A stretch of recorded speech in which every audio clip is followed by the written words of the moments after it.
Police శాఖలో సమూల సంస్కరణలు. అధికారులతో వీడియో కాన్ఫరెన్స్‌లో డీజీపీ.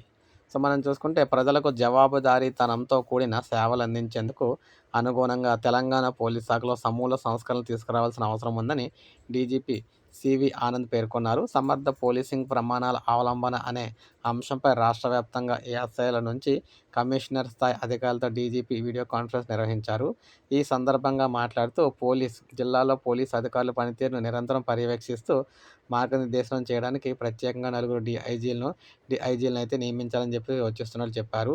మాదక ద్రవ్యాలు, సైబర్ నేరాల నియంత్రణతో పాటు రోడ్డు భద్రతా ప్రమాణాల క్రమబద్ధీకరణకు traffic management and road safety bureau, ఆహార కల్తీ నిరోధానికి ప్రత్యేక విభాగం, ప్రభుత్వ ఆదాయానికి గండిపడకుండా చూసేందుకు విజిలెన్స్ అండ్ ఎన్ఫోర్స్మెంట్ విభాగాలను ఏర్పాటు చేయబోతున్నాం. భరోసా కేంద్రాలు, బృందాలను మరింత బలోపేతం చేయాలని ఆనంద్ అయితే సూచించారు. ప్రజా సమస్యల పరిష్కారం కోసం ప్రతి పోలీస్ యూనిట్ రోజు మధ్యాహ్నం 3-5 గంటల మధ్య బాధితుల కోసం తప్పనిసరిగా సమయం కేటాయించాలన్నారు. డీజీలు మహేష్ భాగవత్,